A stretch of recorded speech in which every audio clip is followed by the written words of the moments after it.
Hey, welcome back to another Habs Weekly Report with the hockey coach, Coach Francis Weekly for the beautiful country of 10 on amazing great Monday night, January 20, 2025. Hopefully, an amazing great start of the week. Usually, we do the weekly report Sunday night, but when the Montreal Canadiens play, we reported that show the Monday night. That's the reason we are here tonight talking about your Bleu Blanc Rouge, the Montreal Canadiens. Of course, on the night, we're going to talk about this fun thing happening in the NHL. We're going to review a little bit more where we at and the standing and the playoff race in Eastern Conference. And honestly, the subject of the night is about what?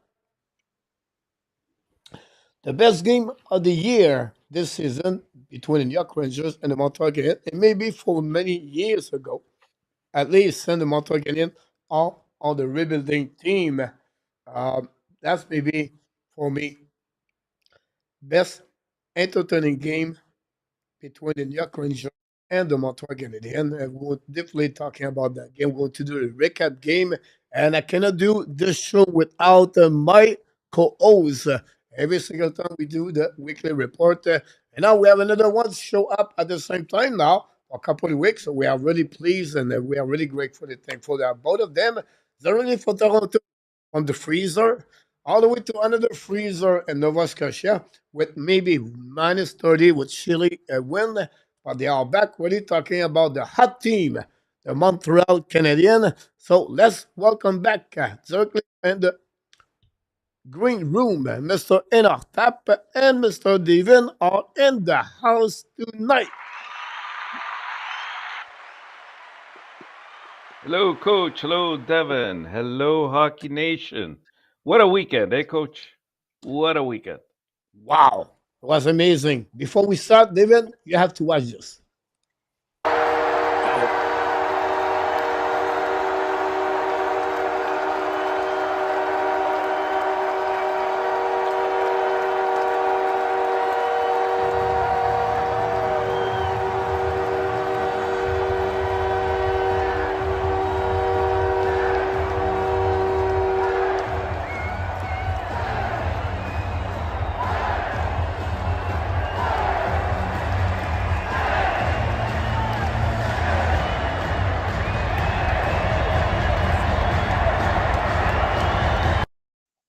Only at the Bell Center, you can see that. And that's happening Sunday night when the Montreal win for the score 5-4 in overtime. I think when he score is 12 goal this season. A great play by Kenny Cody. But think about this, David, the atmosphere, the energy inside the Bell Center. Nowhere you can find this. That's happening last night. So this is the Montreal Canadiens for what happened there. So, welcome both of you. Hopefully, an amazing, great. What was a great weekend? Not only the Montreal Canadiens, but the football, the NFL. A lot of great game playoff happening. And if you have a sport fans, you have, you put your 2 feet on the couch and then say, yeah, what? I'm not going to work. It's too cold outside anyway. And between the announce, you can watch the inauguration of Donald Trump if you want to do that. Or you can watch tonight the NCAA final game of the year. Right now, I think start at 8 o'clock. I'm not sure exactly what time the game start, but that's happening. Sport fans, so welcome everybody. Thanks for being a part of the show. Before we open the door, we're going to talk about when people knock the door. RJ Calabro, the news and update. Welcome back, RJ. And of course, One with Kings, moderator, is with us tonight. 9 game on the program tonight. The Kings, I think they believe they play against Sidney Crosby. So he's going to watch this game. Robert Allen is in the house. McDavid suspended 3 game.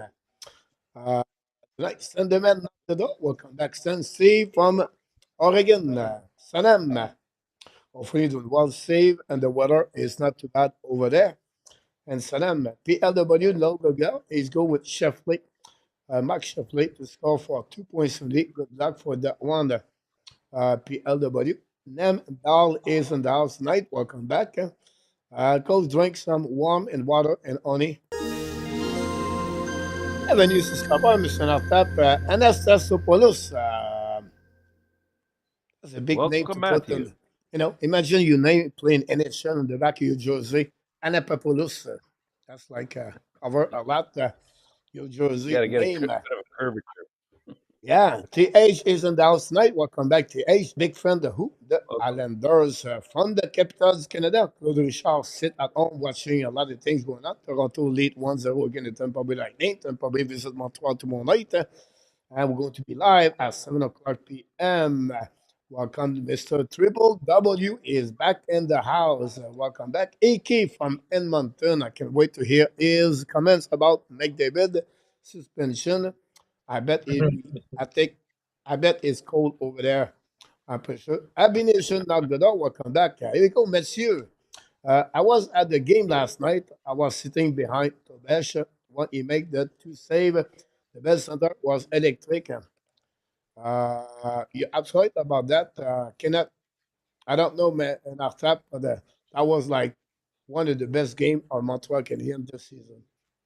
Exciting, exciting for sure. I don't know in terms of proper execution, defensive play by both sides, whether it was one of the greatest games, but definitely in terms of excitement.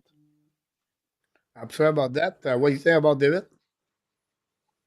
Yeah, I mean, it was a fun game to watch. I was, going into it, I had, I was wondering how they would rebound, react, respond to the game on Saturday night against Toronto. And as Enortap says, it, might not have been their best game execution wise, but certainly, they did respond in a strong way. They, with a win and an emotional win, right? Sometimes it's nice, sometimes it's more of a boost to win in overtime than it is to win, 6 or 7-0. And I think they'll take that win and build upon it. Yeah. And 9 game. The Blues must have top 4-3 now. The Blues, Yeah. is it 4-3 is it against the over? Golden Knight. Is the game over? Almost. 35 seconds. Islanders back-to-back goal. 2-1 against the Blue Jacket. There you go. Never count those Islanders out. Boston won today, Mr. Tap. Boston. Boston came from behind. Yeah, they looked like they were going to leave two valuable points on the table, but they had a very strong third period, capped off by two empty net goals, and they picked up two precious points, Coach. Will Smith now 17 points. Will Smith, after a very difficult beginning of the season, is getting back. 7 goals, 10 assists for Will Smith. So about that, Claude Richard said it was tense about this. And before we talk about the Montreal Canadiens, thanks everybody to be a part of the show. Don't forget, please, to click on the like, don't mind it. Let's talk about what's going on around the NHL. Talking about the Boston Bruins, guys. Brad Marchand, again, and the spotlight. Not today, but the last game. I don't know, Mr. Enortap, you know what's going on with Devin? No, I haven't heard. I haven't heard about what happened there. Devin? I haven't heard either. There's always something going on, Brad. So, Although I'm sure there's some controversy, but tell us about it. so before they change the coach, you have some kind of controversy with Jim Montgomery and the captain on the bench, right? Screaming and everything like that, right? And then they change the coach, everything. Joe Sacco say, apply. It came in the coach. Not today, but the last game, Boston lost 6-5. Ottawa scored 2 goals at the last 3 minutes, tied the game 5-5, and they lost 6-5 Boston Bruins. Overtime, yeah. The coach sit Marchand on the bench for the full overtime. Interesting. And they were asking him what was the problem, and he said it was a decision from the coaching staff. So Hmm. here my point to you: the Boston are bubble right now for the playoff, right? We still have 4 or 5 weeks before the trade deadline. Brad Marchand is on his final year contract, UFA. After that, Yes. Boston maybe not make the playoff.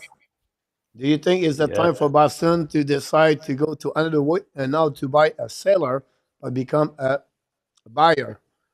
My question is Devin first. do you think Marchand could be on the market? That would be a huge move by Boston to do that. I think. I mean, it would. It would be more than just getting rid of a player of his caliber. Right? You're getting rid of the captain. It would be a real signal to everybody that it's almost like you're changing the page. Like you're moving on from you're moving on from a generation of the Boston Bruins in a way, right? Like it's more than just trading away a player. It's trading away a somebody who represents an entire generation of that organization. I think it would be a huge move if they did that. Now, would they do it? I don't know. Could they get something in return for him? Maybe. And if like you say, if they're going to miss the playoffs and they need to retool or do something so that they can get back in the mix as far as the playoffs are concerned, he certainly would be a valuable asset to do that. But again, I think that would be a big cojones move by the management of Boston Bruins to trade a guy like Brad Marchand. He's captain. He's well loved and well respected. He's a member of Stanley Cup winning teams. It would be a big move for them to do that. The Golden Knight tied the game. There you go, coach. Paul Trofiev, 20 goals this year. If you remember me, Amazing. guys, if you remember me in Yes. August, I said the Montreal Canadiens should trade for Paul Trofiev. That's the reason I Yeah. put him on my fantasy hockey league, Mr. Tab. But that is the kind of player, guys. He was on the radar completely. Yeah. He's a solid player, definitely. The Islanders scored 3 goals, Mr. Tab, and the second period. So I don't know what kind of food they eat today, but over score a goal. TA should be happy about that. AK mentioned about the injury, the suspension of the McDavid. Thanks so much about that. Look, Frederic is going to be UF3 at the end of the year for Boston Bruins. They not sign DeBrusque last year. It's a team I think they could see and they can open the door because look, the Devin and Enortap, the pipeline is flat over there. They have nobody in the pipeline, only a few players. Exactly. And I think they're in a position right now. So you know what? Whatever we maybe finish 8 at the last 3 weeks at the end of the year, or maybe the last game, the chance they go deep in the playoff, maybe not there. And maybe so you know what? Let's move on. So we'll see what happening with the Boston Bruins about that. New Jersey struggle, guys. Absolutely. Yeah. New Jersey struggled, Pittsburgh struggled, Vancouver struggling. So in our top, ask you which the 3 teams are you the most concerned, or which 3 teams you think they're going to come back in the standing? Well, at first, just to add something about the Marchand thing before I go on to that, coach.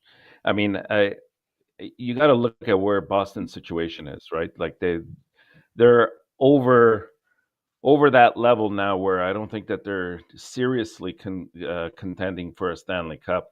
They're at a point where their cupboards are bare in terms of both selections and prospects that they have in the system. They got a couple, but not enough to really revitalize the team. So they either have to do a retool on the run or they have to rebuild, right?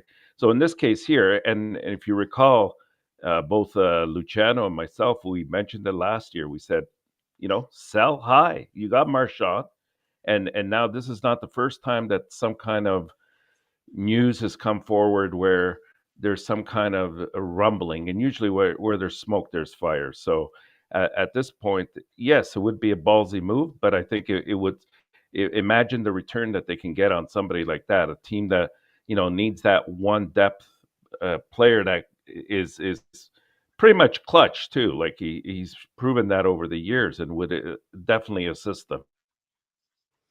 Yeah, we'll see what happening about what happening, guys. We're going to So move on. if I were Boston, I would definitely consider that. Let's move on to the next subject, guys. The NHL rumor, the Vancouver Canucks and the New York Rangers. This is getting now better and better, or it is going close to the deal. J.D. Miller, it should be traded to the Rangers. So what it would be the return? What would you think the proposal would be, Devin? And do you think it would happen or not? Well, I mean, I think they'd have to give up a fair amount for him. JT Miller, I think, is he's a big piece. He's a big asset. Um, who would you? I mean, I don't know who you'd give up. Like, are you looking at giving up a Lafreniere? Are you looking up a draft pick? Like, I don't. Would Lafreniere one for one be enough for Vancouver? I'm not sure. Um, is there would there be enough other teams involved who could make the trade that would drive up the price a little bit? I don't know. Like JT Miller, is a great hockey player. He's obviously good on the ice, but he does come with some baggage. Um, I don't know that that'll be much of a concern for New York. New York kind of seems to have a history of taking on guys with a little bit of baggage. That doesn't really seem to bother them, although it might not be the best thing for them right now. Um, I mean, I think the Rangers would have to give up something significant, for him. And they obviously Chris Kreider has been a guy whose name has been, already put there by Chris Drury, and I don't think that Kreider on his own, I don't think is going to be enough to bring JT Mill over. But like, is it Kreider and Lafreniere? Is it like Kreider and like a Keandre Miller? Is it like Kreider again? I'm just like I've got no basis to come up with any of these names. I'm just sort of making things up as I go along here. But I mean, like, what I don't know what it would look like. I mean, to me, it would involve a significant return from the Rangers, even though the Canucks are kind of between a rock and a hard place a little bit right now because the entire world knows that either JT Miller or Elias Pettersson um, has to go. Like one is likely to go. So I don't know the answer to that question. I don't know what the return would look like. I mean, I think other than to say I think it would have to be pretty significant. And after that, between you trouble with your internet, so what do you think was happening? Yeah, I got disconnected there. Sorry. What's the question here about JT Miller? I What do you guess. And expect you the return, and what do you think the return? well, the interesting thing was there was a discussion of a couple of players that were involved and then the deal got kind of nixed with the Rangers. Uh, you're getting JT Miller. I think he's the kind of guy that is built for the playoffs as well. So it would definitely help the Rangers, but the cost is going to be considerable in return. What that return is, I mean, it's anybody's call really. But and then the money situation, you have to sort of look at the contract and see if there's any money retention in that move. It'll be interesting, but one thing for sure, if Vancouver's not, I mean, they're in a very precarious situation right now, and if they don't get this resolved, it could cost them a playoff spot. Yeah. Um, Look, you have to couple of things you have to pay attention, right? Is the New York Rangers, the Vancouver Canucks, the salary cap. Yeah, That's the first thing, right? They are not both team have a lot of money on the table, right? So that's first thing. So for me, if you trade Miller, a $9 million contract, I believe, right? yeah, somewhere around there. So what happening with that is 8 million. I apologize. So yeah, $8 million. Ranger have to give something in return, approximately the same money. So can they? I'll be shocked if the Rangers trade Lafreniere. Like I don't see that. So is it possible to trade Zibanejad for Miller, one versus one? I don't know. They heard about the name of Rand Lindgren. Lindgren is going to become UFA at the end of the year. It's a left defenseman. I think is on the first pairing with Fox because they've been together. But I don't think Lindgren is a top best, on the left defenseman in NHL. So this is three names when talking about for New York Rangers, how they can put. They have a Rangers have a good, maybe not good, but the pipeline is not too bad. Like yeah, Altman, Yeah, prospect over there, Cape Barrow. Uh, it's not like the Boston Bruins. So maybe Right. a prospect, and then maybe the first one pick. So they will have to figure out. But I'd be shocked if the Rangers straight left on the ice. So for me, um, that'll be that'll be something. Now, Devin said Grader. I don't see Grader go nowhere. Now the Rangers could get him, but I don't feel like Rangers go to get a winger to add a center with Zibanejad, a tall check, a Shidel. I don't see that. So we'll see what happening there. We'll just open the door here. Thank you so much. Larry Valley is back in the house. We have Willie Snyder, the moves in the house. Uh, I can see Mika go over there. Yeah, I agree with you about that. Someone just put on my I have a hockey communities. Talk to the New Jersey, they vote for Simon Emek. But geez, New Jersey have no money to cover Miller. And next year they have to sign Kovacevic. That's not too big, but they have to sign Luke Hughes. Luke Hughes is going to give you money. Now they're losing. You have free Xhekaj. So I don't see that for the New Jersey Devils, by the way. So we see interesting what happening there. Last one I want to talk about this guy, the suspension of the Tyler Myers and Conor McDavid. Both of them got 3 game suspension by the NHL today. That's okay for me. That's every time is a headshot. They gave 3 game. They have about 9 to 11 suspension in addition now with them. Most of the game are 3 game, but the rest is maybe 8 game ramp, 5 game Reese, I believe, and then they have 1 game Meyer, a Kiki, but usually cross-checking head is 3 game. In the past, it was 2 game, like remember the Dallin Matthews, but otherwise, that's happening. I don't see no problem with that. It is what it is. You want to protect the players, and the players have to control their sick at the end of the day. So I don't have to bring too much time about that because that's happening. We cannot do nothing about that. So next thing, guys, about the Montreal Canadiens prospect. First of all, the Laval Rocket announced Joshua Watt is going to be out for 46 weeks um, with an injury, and we have to wait another upper body, I believe, right? So we have to wait to see happening with Arwa.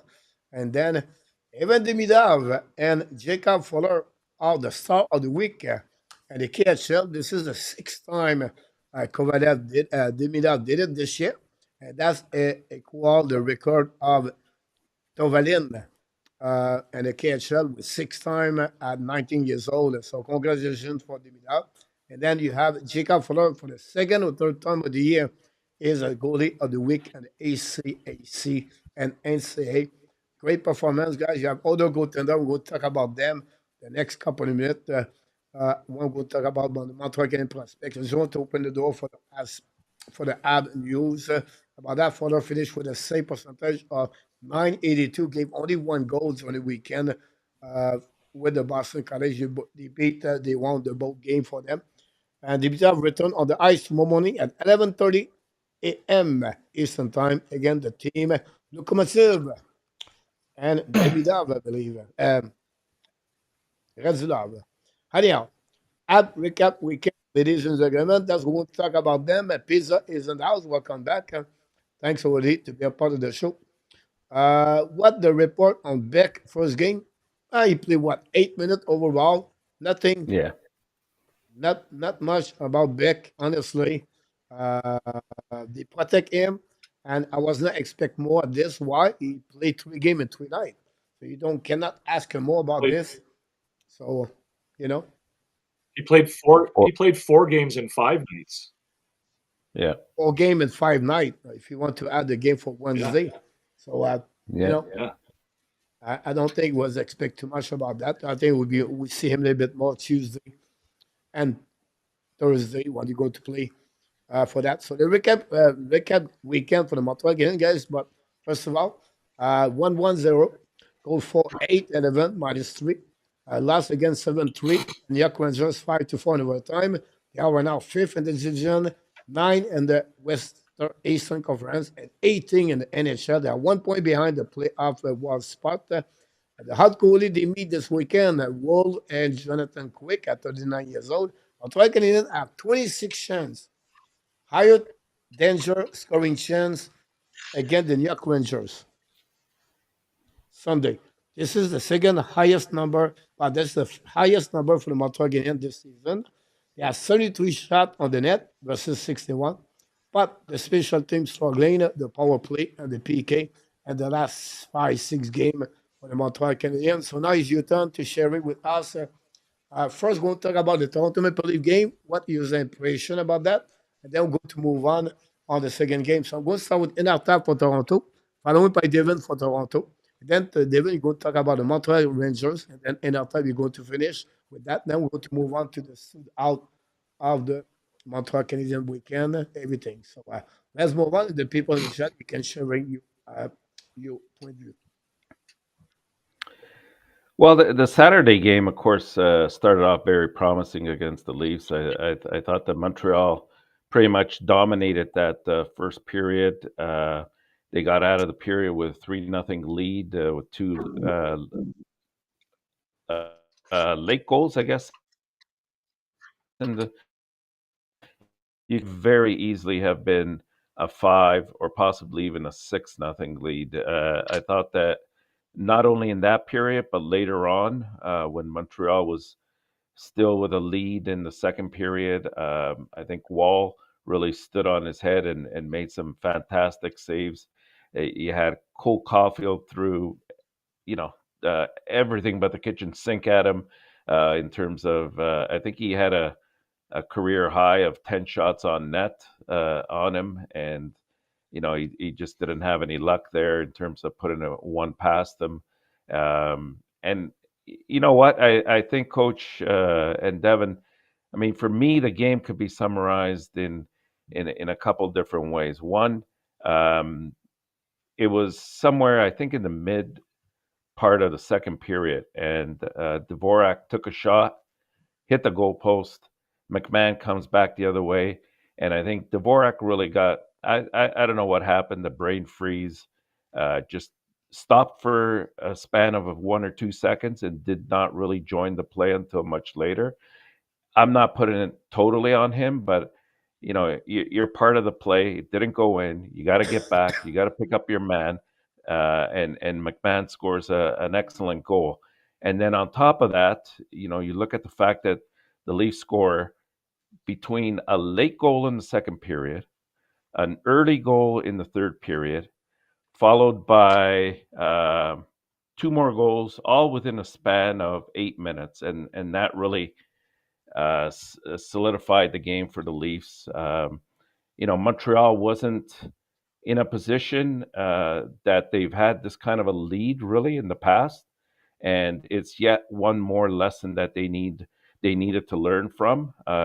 Unfortunately, it's you hate it to be against the Leafs, especially on a Saturday night, but it you have to look at it from the perspective that you got a lot of young players, and they have to learn that once you have a 3-0 lead, you have to shut things down a bit. There's no way that the Leafs should have had as many 2-on-1 and 3-on-2 opportunities in that second and then third period.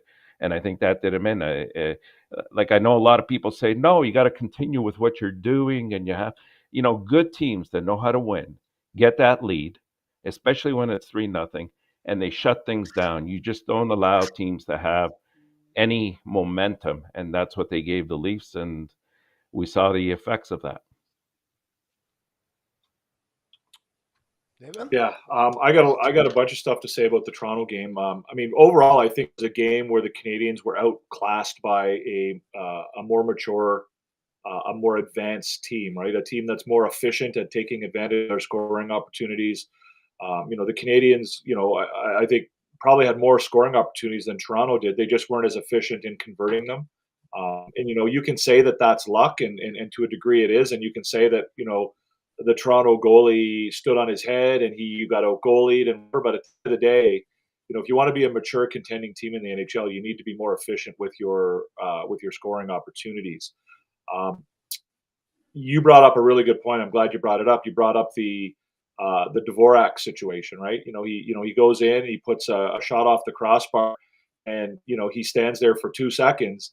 And what that did to me was obviously, it demonstrates the bad puck luck that the Canadiens were having. I think there was another play shortly thereafter where the Canadiens had another chance on goal and the puck got swept off the swept off the goal line as it was about to go in, and they went down the other end and scored a goal after that as well. But the Dvorak situation, what that shows to me is how fragile momentum can be. Right, you're up three Yeah. nothing after a dominating first period. You're playing really well, and that 2 second lapse, right? You go to sleep for 2 seconds, and a team like Toronto is going to make you pay for it, and all of a sudden that momentum is lost, and now heading in the other direction.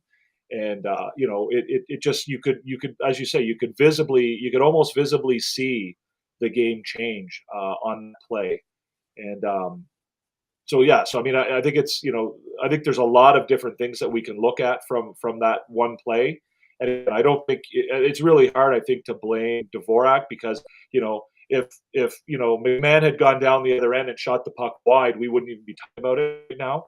And if we're going to make a big deal out of every time a player turns over the puck in the offensive zone and it goes down the end, and we'd be giving people a hard time way too often. But that I think was a really big play. The other thing I want to touch on is kind of something you also touched on is, what you do when you get up 3-0. And a lot of people would say, as you point out, you need to keep pushing, you need to keep driving, you got to keep the foot on the pedal. And, then another group of people will say, well, no, you need to sort of lock things down a little bit. But if you listened to Marty St. Louis after last night's game, he said something really interesting where he talked about, he talked about the fact that they were chasing a goal all night, right? They were always down by a goal all night.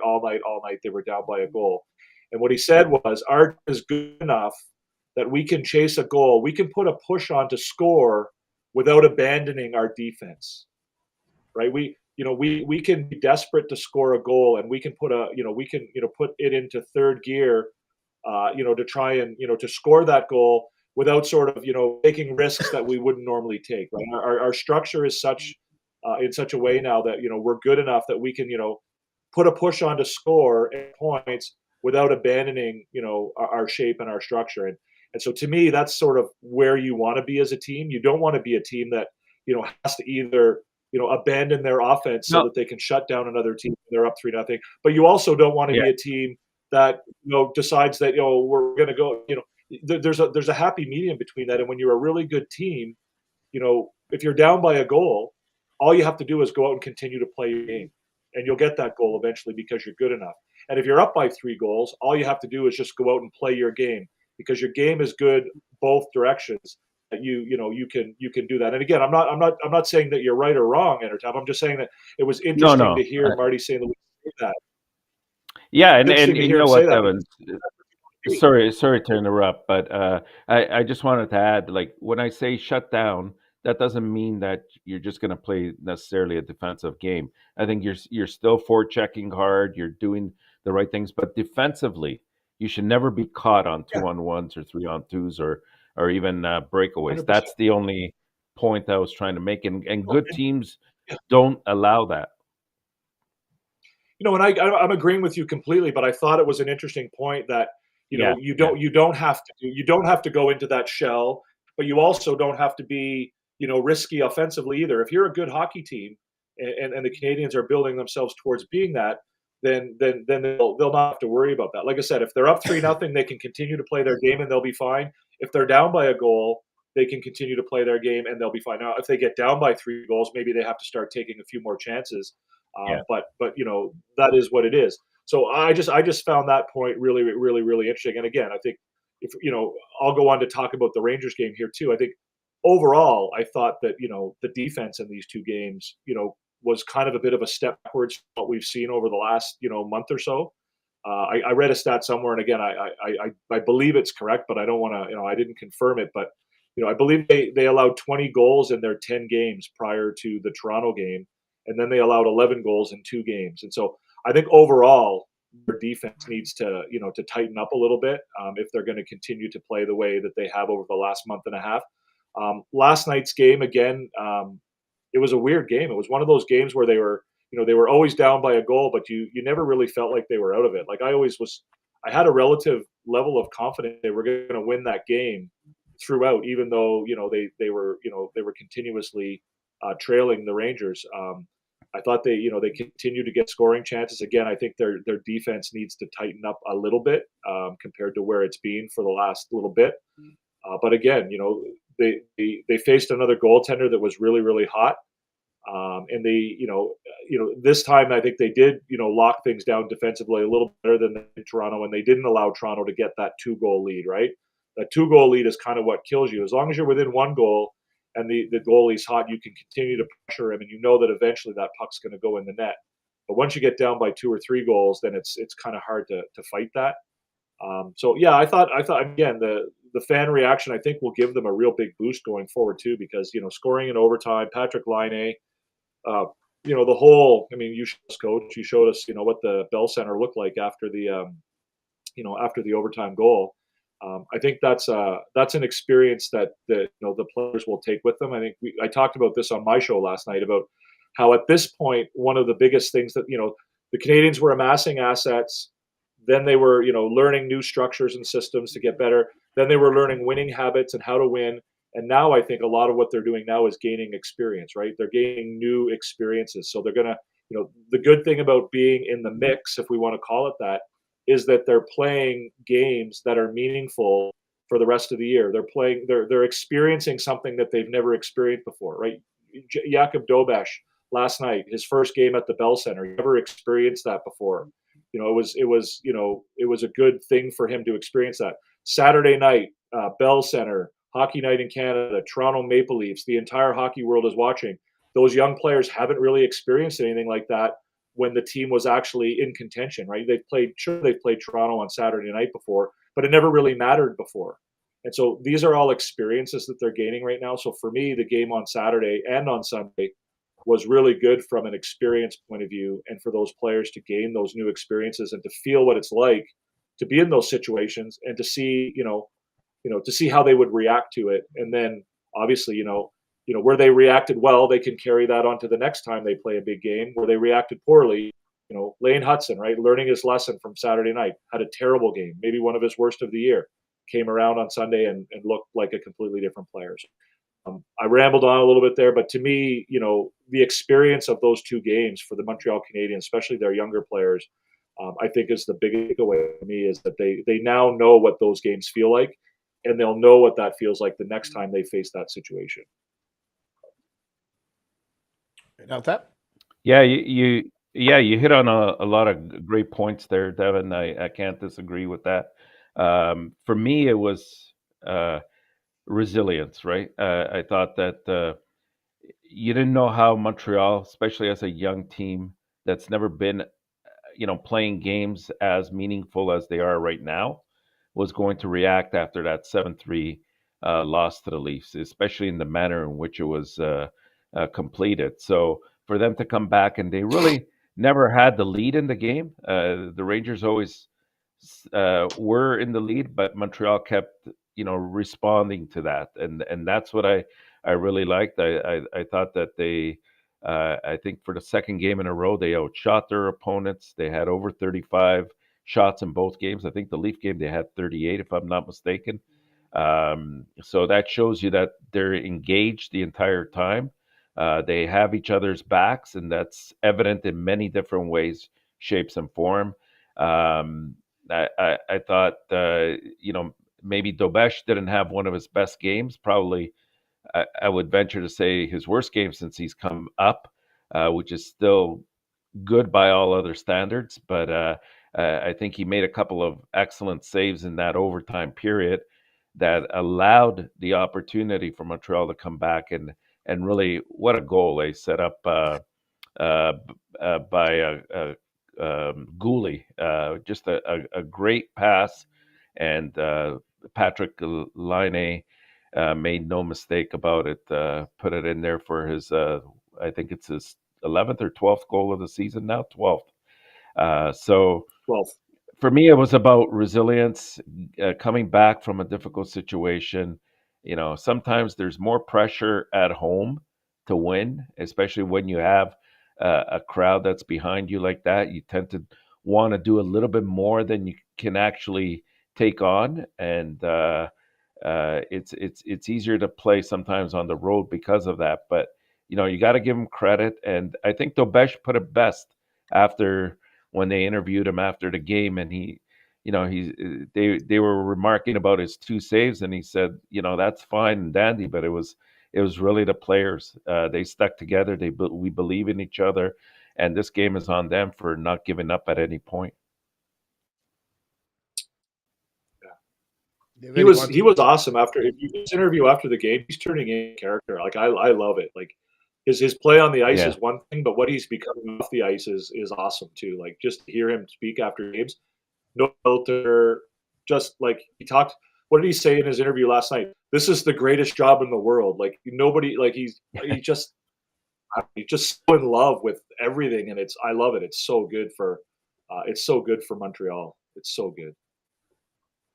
It's refreshing.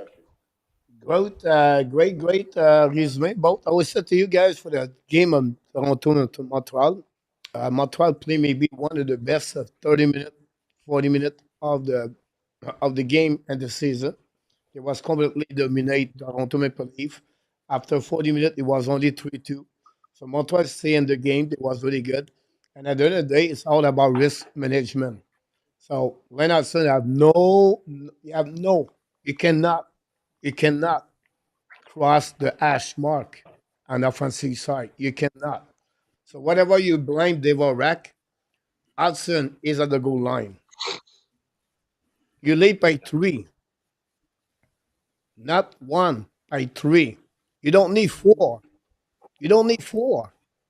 The only thing you don't want to do is to give 1 goal. So this is all about Leonardson, that goal.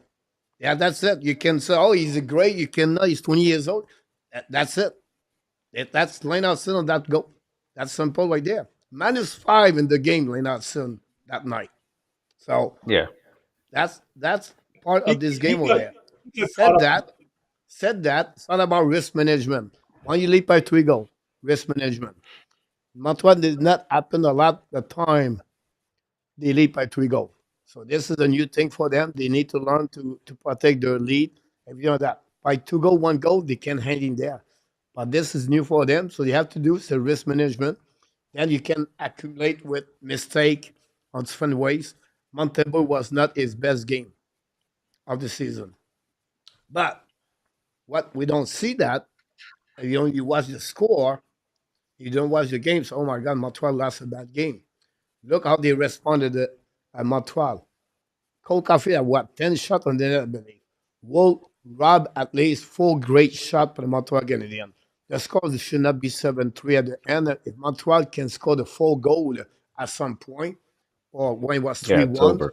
right there. Now, 3-1, Toronto score about what? 1 minute, 24 seconds at the end of the period, 3-2. And they scored at the beginning at 20 seconds or 40 seconds. So the gap spent at 2 goals at the 2 minutes. Toronto came back in the game 3-3. Montebo was not at his best. He was not sharp.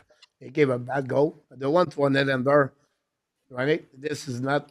So the momentum shift after that. And Montreal struggling to come back. That's happened again to Toronto Maple Leaf. Now you bounce back when again the Rangers. You get everything against the Rangers. You get everything we're looking for. 9 goals. Back 4 times in the game. Tie the game. You score over time. Physicality. So in the game. Hit left and right. The fight, ramp versus Xhekaj. And I can go all the way like that. Like mistake, like it's fun as to watch a game like that. The New York Rangers on the trouble. And the New York Rangers cannot give the number or the chance they gave to Montreal, and they're going to be no. They cannot make the playoff that way. They gave 26 high tension chance. Montreal, the flip side, they gave 2 versus 1. So it was an open game. But I think for the Montreal again to bounce back, that showed maturity for time.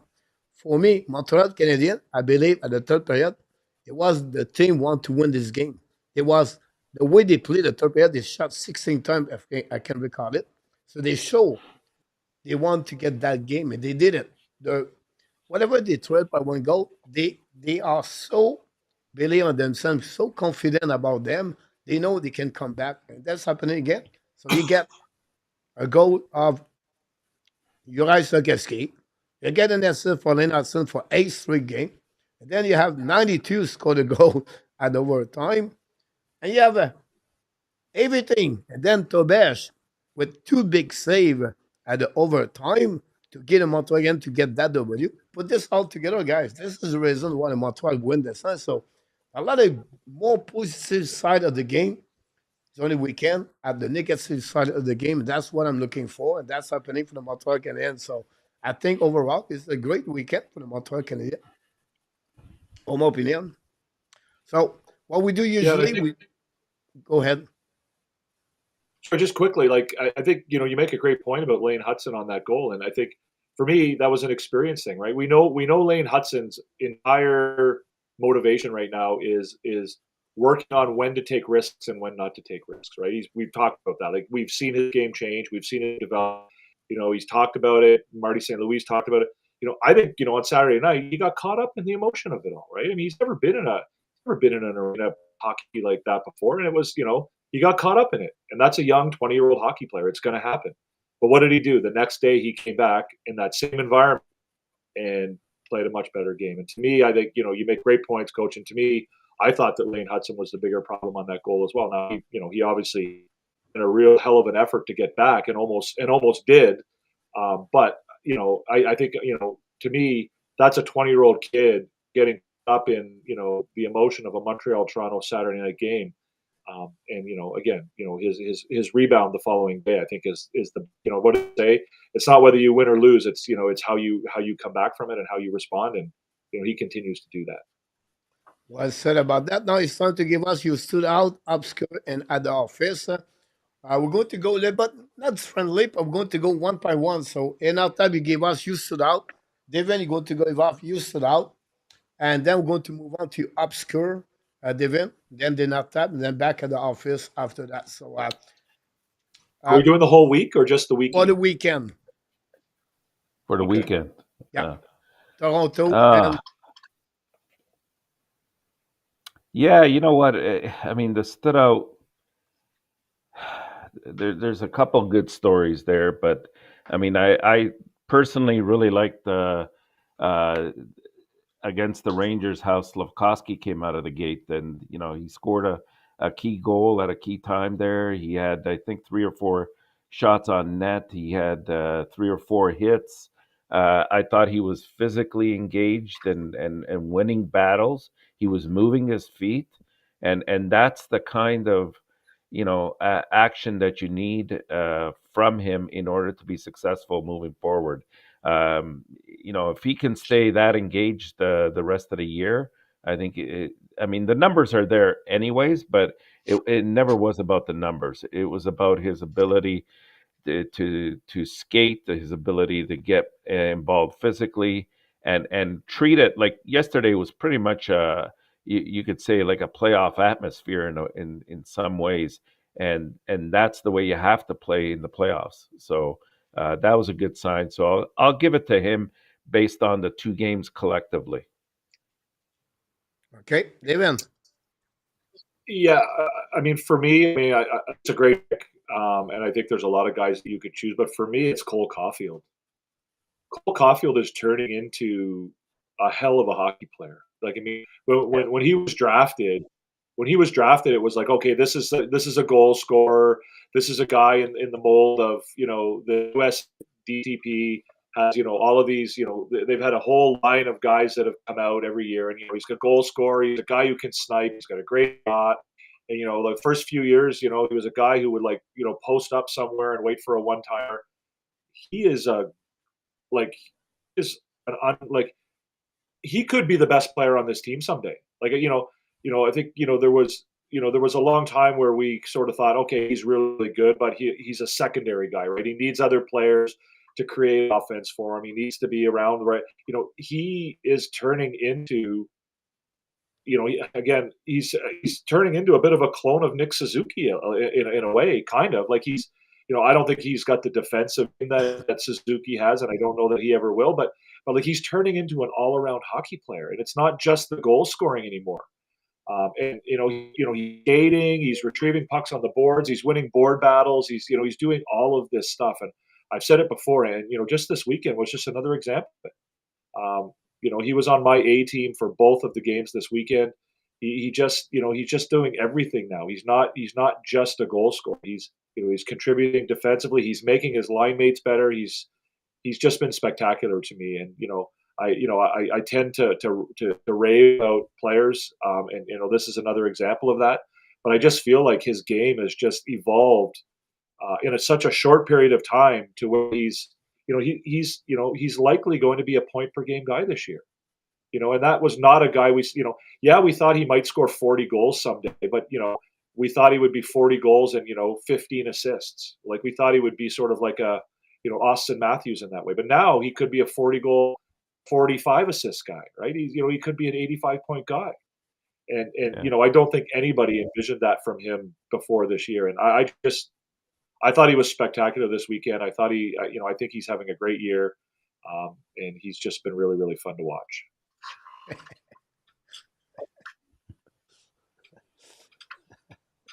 Vic, he said, I cannot stand for Devorak anymore. So I'm writing a question for Luc in Artap and ask him which one you don't, between three players, Hoffman, Devorak, OP3, you don't like. You know which one I don't although like? although his Sunday game was a little bit better than the Saturday game, so Oh, to there was complete your line, there was guys, I'll hope go there. with Nick Suzuki. Yeah, Oh, on that one, definitely. obscure in Artap. Obscure. Okay, the two games collectively. I'm gonna go with Alexander Carrier because I think ever since he's come over, he's really helped to stabilize the defensive pairings. If you look at his point production, it's almost at a point per game, and he's not noted really for getting points. But more importantly, like in the two games, he was at a +4. He had I think he averaged 20 minutes in each of the games. He had, I think, a collective 5 or 6 block shots in both games, and to boot, he had an assist in the Toronto Maple Leaf game, and I think he was just solid. He broke up a lot of plays. I mean, he really uses his stick very well to tie up lanes and deflect pucks that are going in a certain path, and he doesn't lose sight of his man. I think, like I said, I think he's been a great addition to Montreal, and I think it's the steal of a trade there, steal deal. And Yeah, Devin. you're absolutely right. It's a steal of a trade. I thought he had a great weekend as well. And in fact, I would even add to that he had some of his he the Tuesday and Thursday games this week were two of his not so great games, and he came back and played really, really well on the weekend. So my obscure, I think, is probably going to be Brendan Gallagher. Um, I thought he had a great weekend. He looked good against Toronto. He was skating really, really well. The combination of he and Anderson is really, really fun to watch. Especially last night, Gallagher was all over the place. Ended up with a goal, a fluky goal, I guess. But yeah, bit of a fluky goal. But no, I feel like when Gallagher looks like he's rested and he's able to get around the ice and skate around and do what he does, he looks really, really good. There's some games where he looks tired and he looks like he just doesn't have it. Um, but even on those games, he doesn't. I don't think he becomes a liability. But I, I feel like I just feel like that whole line and has turned into something special. And Gallagher, he's just such a heart and soul guy, right? He's just a heart and soul guy. He works hard on every shift. He's an example to everybody else, and I just thought he played. I thought he played great hockey this weekend. I guess I got nothing more than that. Great about that. Honestly, in Artap, Alex Caillou was my pillars of the obscure. But I can give to two players, but I will go to finalize which one I would take. But Josh Anderson and Caden Cooley, And Yeah. but because Caden Coley Yeah. play again the best of the opening best defense, players, I'm going to go with him. But Josh Anderson, guys, again, Toronto have another goal. He's eighth of the year. Now he's going to become a father soon. That's no matter. But he work on the upskirt and Enortap where he is dark. And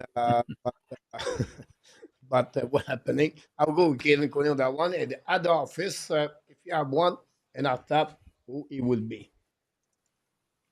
Well, I hate to do it, but sometimes you have to send the guy you love, and I'm going to send just based on the Leaf game. I'm going to send Hutson down there just to have a bit of a conversation and sort of reflect upon that -5 that he had on Saturday night. But I mean, it's not really to reprimand, but just to sort of keep him sort of in line and a bit humble, which he definitely already is.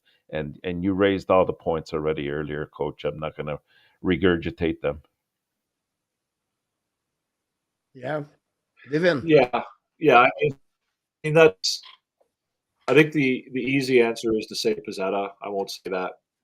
It's just unfortunate that it's not going to work out for him. Um,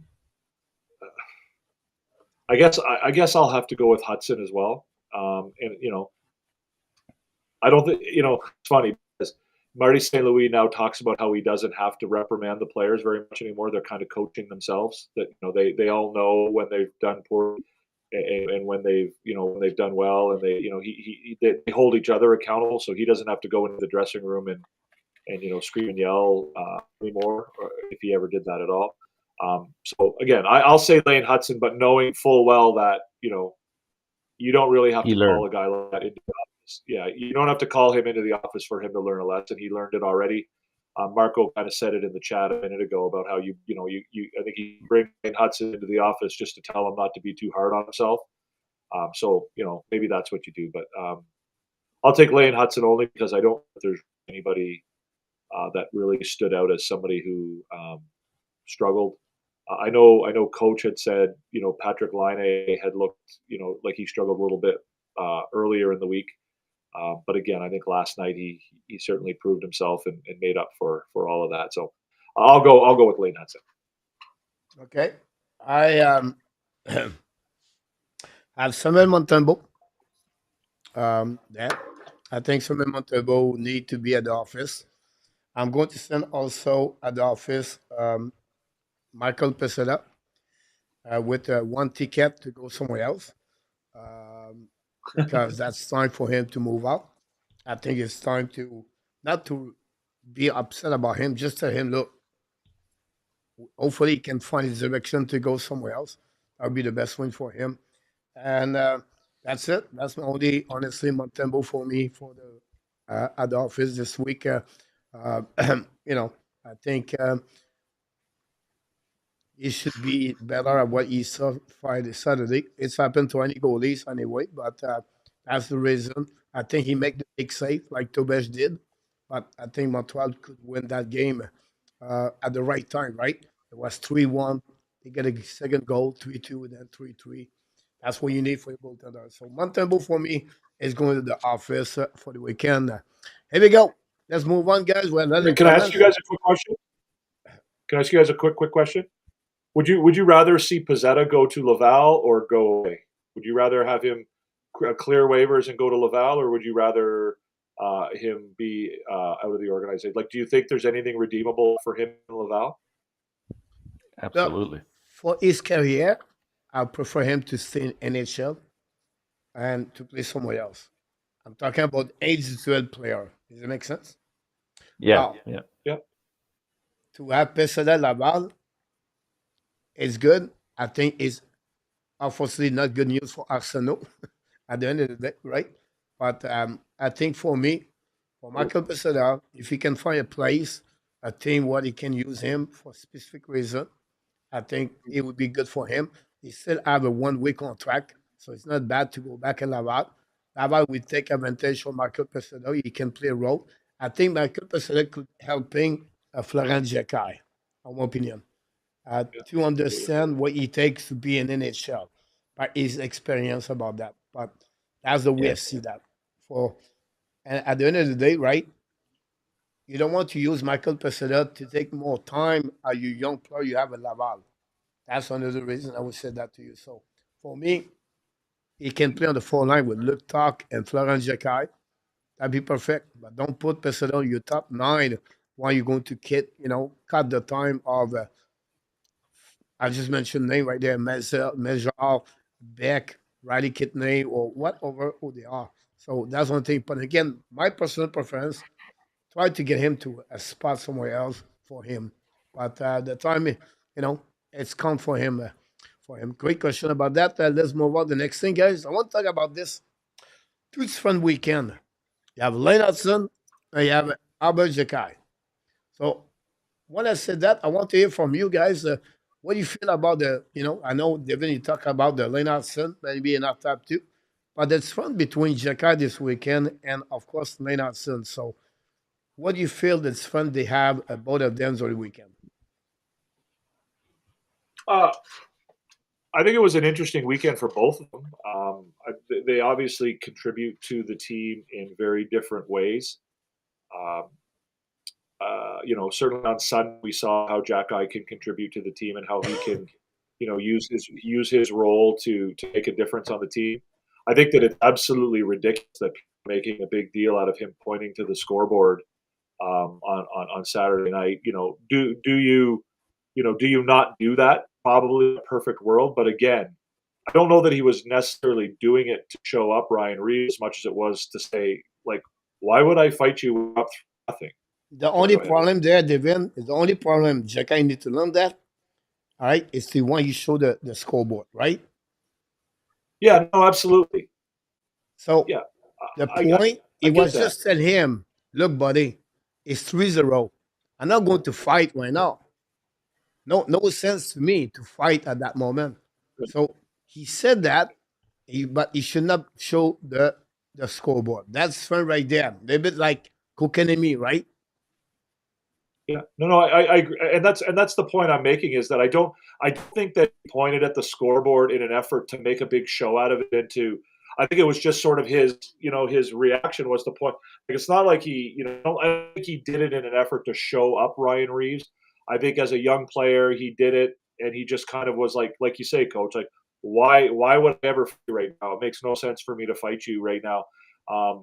Do I think that Toronto used that as motivation? I mean, frankly, if that motivated them, I think they probably needed more to think about. So uh, Xhekaj to me is turning into a very very solid player who plays a third.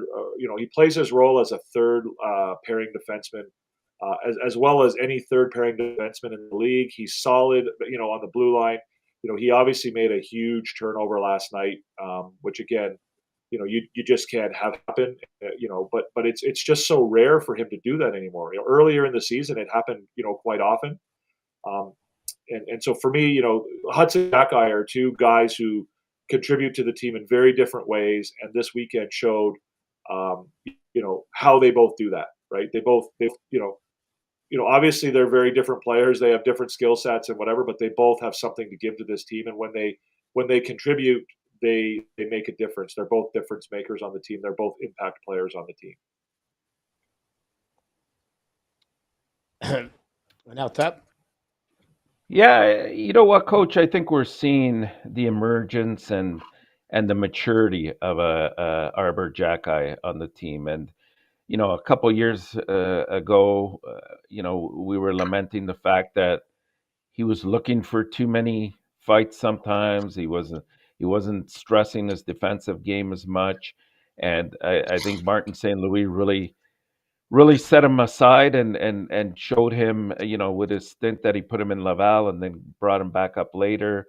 It it it went a long way in trying to bring him to the point that he's slowly starting to get to. And I thought Saturday he demonstrated it on the weekend. Actually, he demonstrated it in Aces, right? Like he didn't need to fight Reeves. You could tell Reeves was looking for that. They're down 3-0. He's looking for an opportunity to bring the team back to life, and Xhekaj was not willing to entertain that at that point. And he picked his spot, right? Like in the second period, he confronted him with a really heavy body check that put him right on his backside, and I thought that was perfect. Like I'll take care of you in other ways. There was no need for the fight. On Sunday, it was a different story. Again, not Reeves, sorry, Rempe followed him around, and I don't think I've seen him play as much ice time as he did in that game, Rempe. Like Devin and I were talking about this yesterday. I thought it was really shame on Laviolette to use Rempe in this fashion. He's using him pretty much as a puppet to go out there and just start fights. And he's going to get hurt one day because he's not one of the greatest fighters out there. He doesn't really protect himself very well. And, he was looking for that fight with Xhekaj, and it got obliged when he saw him in the corner, went after him, started throwing punches before Xhekaj was able to even drop his gloves. But in the end, I mean, I think Xhekaj could have really hurt him there if he connected a little bit harder than he did. So, I think when we said a couple years ago that Xhekaj is a unicorn, this is exactly what we mean. This is exactly what you need from a guy that can play solid, 12 to 15 minutes a game defensively, won't hurt you, and yet will make his physical presence known against the opposition. And that helps tremendously because people aren't going to take liberties at somebody like a Hutson or a Caulfield as long as Xhekaj is on the ice.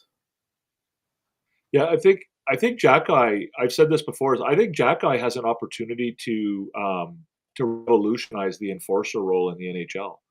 Right, like to change some of the unwritten rules that everybody talks about. That if a guy your guy, you've got to fight him like right away, immediately. Like all these different things. Like Xhekaj doesn't go looking for fights anymore. He doesn't go looking for hits anymore. He's learned to be patient and to have stuff come to him.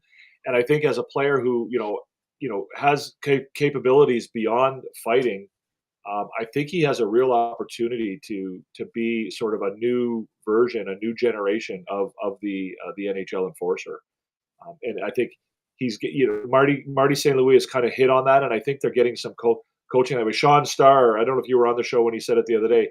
The Canadiens have engaged former Montreal Canadiens tough guy. Yeah, He didn't say who yeah, it was. I don't think it was Larac. I'm quite certain it wasn't Larac. But they've engaged a it was. former Montreal Canadiens enforcer to sort of teach not just Xhekaj, but the entire team what he called the FU factor, right? How to play with a little bit of FU in your game. And I think And with it's all of that permeated. stuff, and It's permeated. absolutely look at last night's game.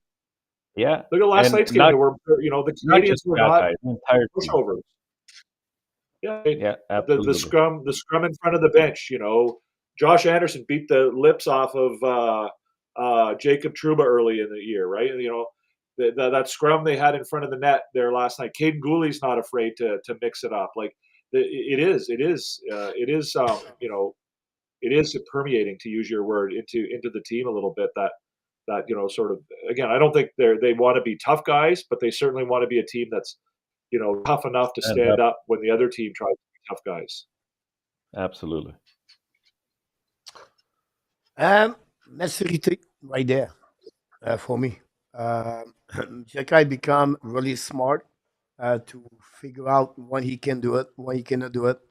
Um, Look, usually month ago, 2 months ago, Xhekaj would maybe get a 2 minute um, for start the fight, example, right?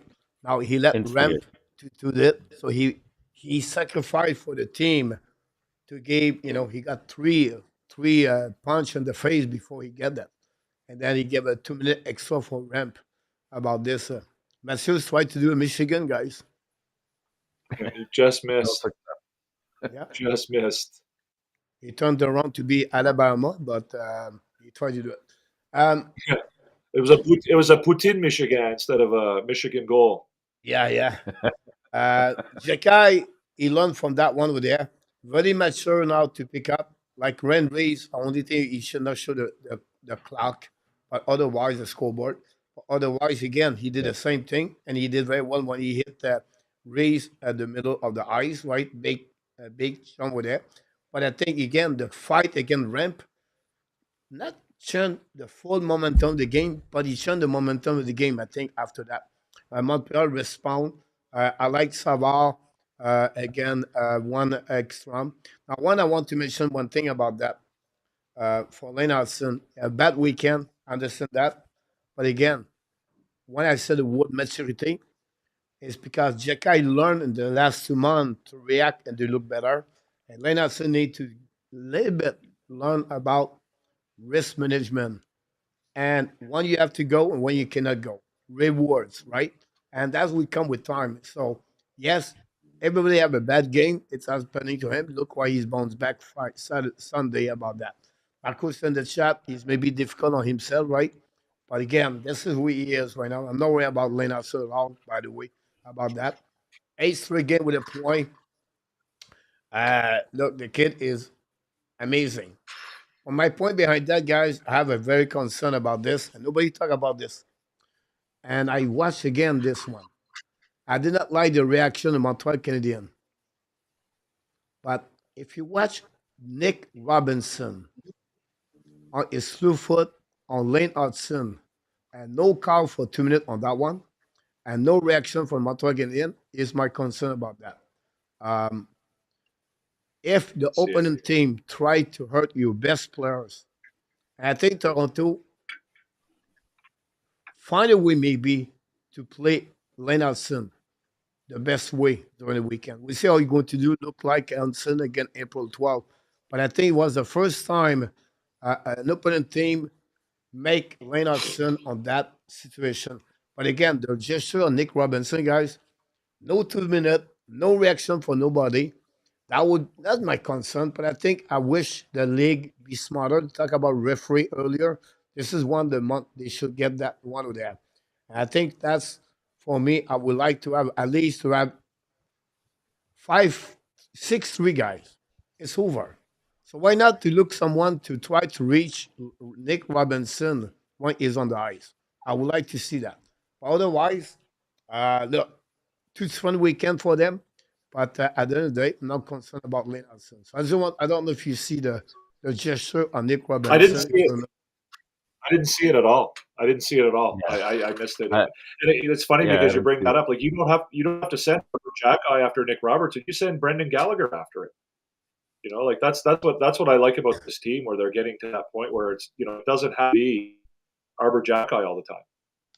The way Yeah. the one I'm talking about is happening at maybe 10 feet inside the blue line, almost at the end of the whistle or offside for the Montreal Canadiens. That's Okay. happening. It was not a play and then the play continues. It was at the end of the whistle at the blue line Was over it there. in, So was that's it the in the thing about first that period? over there. Was it in the first period? I don't remember. I don't Oh, remember that. it was early in the game. So I'm not saying it's the Yeah. first or the second period. So Montreal attacking that way. So it should be the first period. Okay. Yeah. No, I didn't see Yeah, that. I I didn't see it. didn't catch it. Yep. And Rabina, welcome back in the house. Thanks to be a part of the show. About that, Xhekaj gave away that to let it go was an honest mistake. He was trying to flip to the neutral zone, which was the correct play. You're right about this, and Rabina for that play won the game, and Dobesh was not ready on that goal, by the way. Um, I don't know if he can use the glass, but he used the middle, and he missed the flip. So I agree with you about that. But It just had to isn't be that more ramp forceful. like a 5 inches taller of Xhekaj? Yes, he's 6'9" ramp. So Ramp. let's Yeah. let's move on for next thing, guys. We still have we're getting there, guys. We have nothing to talk about. Uh, who is the starter Tuesday? And that chat is your turn, and you, Devin, and Enortap. I will start with Enortap on that one. Who starts Tuesday night? That's a good one. It's at home. You know what, I would probably go back to Montebo, uh, only because I think you want him, his confidence to sort of be restored a little bit, and sometimes there's been a lot of talk about Dobesh and how great he's been playing, which he definitely has been. But in an instance like this, you might want to go with Montebo just to keep the two both very confident as you move on, and then maybe against Detroit on Thursday, you can go with Dobesh.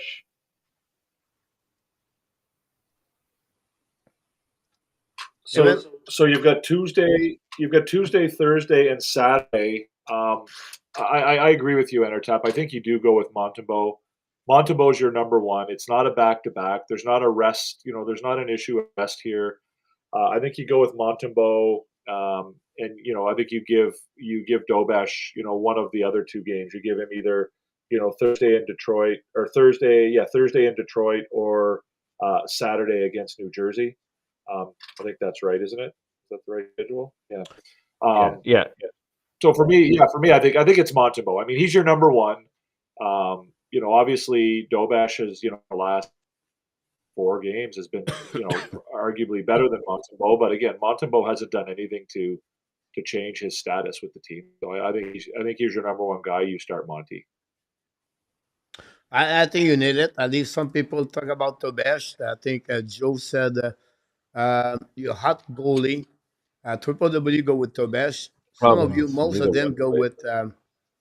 well. Someone said Montembeau. Honestly, both of you said Montembeau. I feel the same way. Il y a no controversy goalie in Montreal right now. Not at all. Il y a no controversy. It's all Montembeau is your number one. So go back to Montembeau, goalie number one. Tobesh looking great on the road. Thursday they play against them on the road Thursday, and then they return Saturday. You want your goalie number one is goal two game per week on the 3 game normal. So I think that would be the way to do that for me. Montembeau, Tobesh, and Montembeau against Saturday. Now, I'm not finished. I'm going another question. We start with Devin. If Montembeau have an amazing great game Tuesday night, I'm talking about 45 shot and it went 2-1. I is the reason why first start of the game. What do you do Thursday? You keep Tobias now or you keep Montembeau return between the pipe? Thursday night in Detroit. Um, I mean, I could see Montembeau starting on Thursday either way. What I believe, and you've got more of a background in this than a coach. I believe that the coaching staff has already discussed with those guys who is starting which game. Right? I think they already know that, and I don't think they'll deviate from that, regardless of whether Montembeau has a great game on Tuesday or struggles a little bit on Tuesday. I think I think I think the coaching staff will have already told the two of them, you're starting on Tuesday, you're starting on Thursday, and you're starting on Saturday.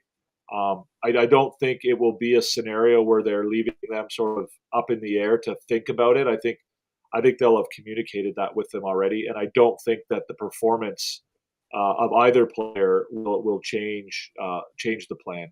That's my sense of it right now. Is that the two goalies probably already know which game they're penciled in for, and that won't change. That won't change if one of them really has an incredible game, and I don't think it'll change if one of them struggles a little bit. Yeah, That, I would agree. I would agree with that. I think with Dobesh, he's very pleased right now to be up with the major league team. He's very complimentary to what they're doing and the direction that they're going to. But he understands that he's the backup right now. Clear cut. Hey, let's keep him in that type of mindset.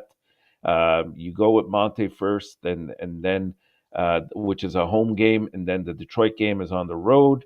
So there you would probably put Dobesh, and then return Saturday against New Jersey back at home. And I mean, you can make the decision there, but probably go back to Monty, provided both of them have played decently. Yeah, it's no matter. Like Devin, you said, I think the goalie already set their schedule. Already, they already know when they're going to be in the net. And I think Saturday they're going to return it with Montreal. We'll see what happening about that. So we all agree for the game for Tuesday. About that, the Toronto Maple Leafs 3-2 now. Toronto on the power play. Islanders are beating and going to be the Columbus. That's a great news for the Montreal Canadiens. 3-1. And then the Hurricane tied the game with Kokanemi. Scored a 7th goal of the year to tie the game 2-2. The Carolina come back with the defensive goal there. Now, I want to talk about this, guys. We have a few minutes. The last quarter century of the Montreal Canadiens. I don't know if you follow that, but this is the first team. We have Kovalev, Plekanec, and Koivu on the first line. We have Markov, Weber as the defenseman, and we have Carey Price on the goalie for the Montreal. The first team. We have two teams. The second team, we have Gallagher, Pecherici, and then on to score power play goal for 2. Nick Suzuki, Sheldon Shorey, Piquet Subban, and Jose Theodore. Now, you can tell me Lennartson, or you can tell me, no, you have to play at least many years before you get there. Yeah, you cannot play only 45 games or to be only 1 year, 2 years. Other that, like Cole Caulfield, guys, I understand what he did, but Cole Caulfield only what 5 seasons in the nation, maybe 4. So, what do you think? Are you agree with that selection? Are you going? Can you change player for team number 2 to team number 1, from team number 1 to team number 2? Honestly, so how you feel about that? And after that, Yeah, it's not a bad lineup, coach. I mean, uh, what was the first team again? Can you show that one again, or so again, the first team? This is the second team. Yeah. I mean, you got the obvious Kovalev, Saku Koivu, Plekanec. I don't think there's any arguing there. And same thing with the Carey Price and the two defensemen, both Markov and Weber, have been solid in that 25-year span. I mean, if we go to the second team now, that's maybe where you could look at uh, some differences. The key thing is Montreal hasn't been the strongest in the last 25 years, so the selection isn't a great array of players to pick from as well. But I mean, Gallagher has been solid. I mean, maybe somebody like you can throw in somebody like either a Tatar or a Dano who played very, very well while they were here as well. So definitely, I would have looked at that as well. I've always liked Sheldon Surrey as a defenseman. I thought he was solid. PK Subban, I mean, speaks for itself. And Theodore was very, very responsible as well. So um, not much to dispute there with the selections. I mean, you can tweak a player or two, but I think that kind of hits it. Devin.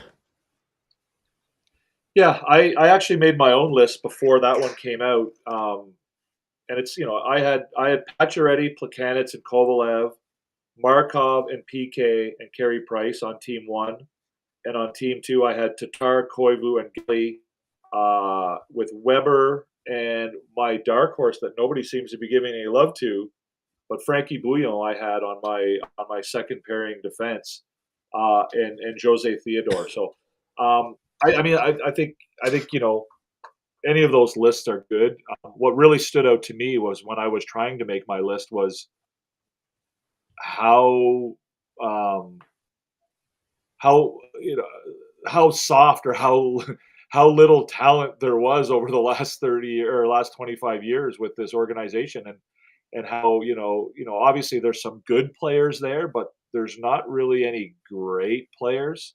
And again, it makes me, when I look at who we have coming in or who the Canadians have coming in, um, Demidov, Hutson, Caulfield, Stuckey, Fowler potentially. Like all these guys have potential to be, better than it. I mean, exception of Carey Price, I guess. All of these guys have, more than, and then of course, if you go before that, the Montreal Canadiens history is just filled with, Yeah, great stars. hockey players. So there's a bit of a dead spot, if you want to call it that, in the history of the Canadiens. Obviously, there were some good players, but again, I don't think that the last 24 years or 25 years was a spectacular one for the Montreal Canadiens as far as the talent that came through the team. Yeah, I'm sorry about that. When you think about 25 years, almost took you look the first 20 years, right? The last 5 years, you cannot, just slide like, Kalen Cody example, right? Over Shorey examples. I don't think so. It would be the right things, but that's prove one Yeah, thing, right? The last 25 years, Montreal, if you look about other, Like when look we when about, we when we do a similar list, in 25 years from now, and it's the 50 year, who is the best Montreal Canadiens teams from the players from the last 50 years? I don't think there's going to be very many of these guys on that list. yeah, like maybe 5. Gary just said that at the sensory, I just told him I won't be there to tell you exactly who is going to be in my list. On that one, I'll be gone already. So, Be but positive. look, Be this is, positive. yeah, but let's calculate what 20. Puts you around 84, 85 years old, Cody. So you'll be fine. Probably like now. I'm not going to the YouTube channel. I don't think so, and I'm not going to run after cheese at that moment too. So it'll be over. So Well, good on you if you still can at that age. we'll see what happening, guys. We'll move on to the next subject about what's going on with the Montreal Canadiens. We're not done with that. Um,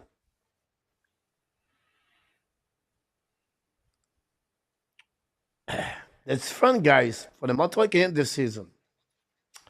Goal by game by one goal this year. The Montreal are 11-3.